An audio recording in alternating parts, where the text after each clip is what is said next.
चिट्ठी लिखबे भैया? पारुला ते तो ओ लइका असन हवस भैया जौन अपन हाथ ले अपन घर गुंदिया ला उजार के आंसू ढरका थे।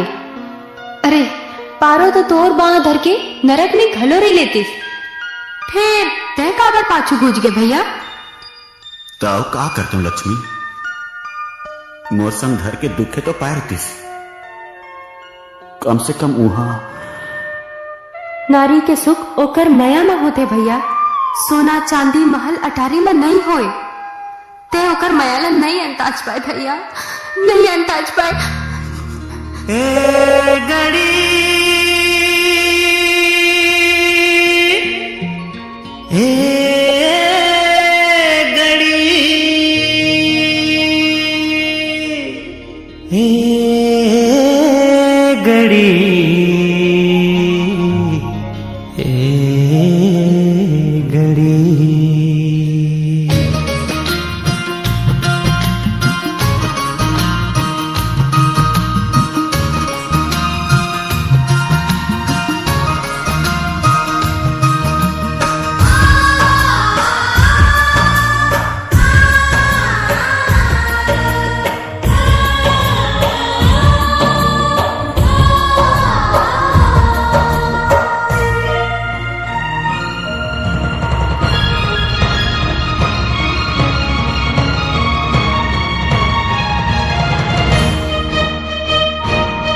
ये घड़ी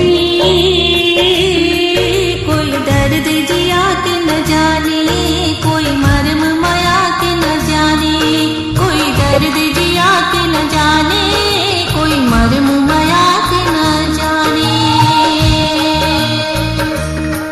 तोर पैरी के सुरता थे, तोर पैरी के सुरता थे, छुन छुन करके वो बना थे। ऐसे जीना का जीना, अरे मौत लगे तोर जीना। का जतन करो का लगन करो, दिल चानी चानी हो जाते। ए घड़ी कोई दर्द जिया के न जाने, कोई मरम माया के न जाने, कोई दर्द जिया के न जाने, कोई मरम माया के न जाने।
ये घड़ी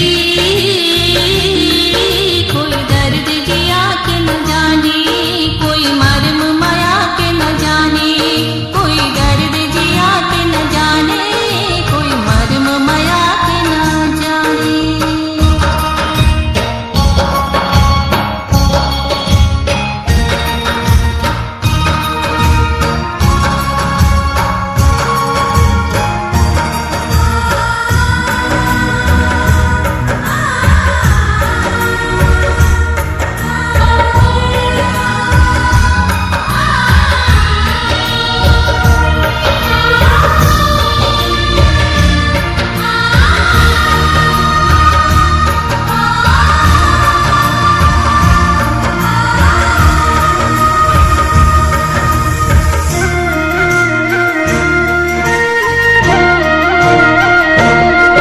मोर माया के सुआ उड़ा थे,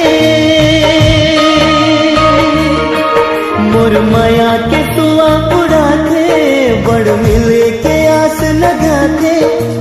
पवन संदेशा लाथे, रह रह के मोला बला थे, जी भर के तुला नहीं देखे हो सुर ताल सबेला भुला गयो।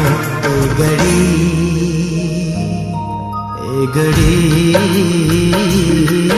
कोई दर्द जिया के न जाने, कोई मरम मया के न जाने, कोई दर्द जिया के न जाने, कोई मरम मया के न जाने, कोई दर्द जिया के न जाने, कोई मरम माया के न जाने, कोई दर्द जिया के न जाने, कोई मरम मया के न जाने।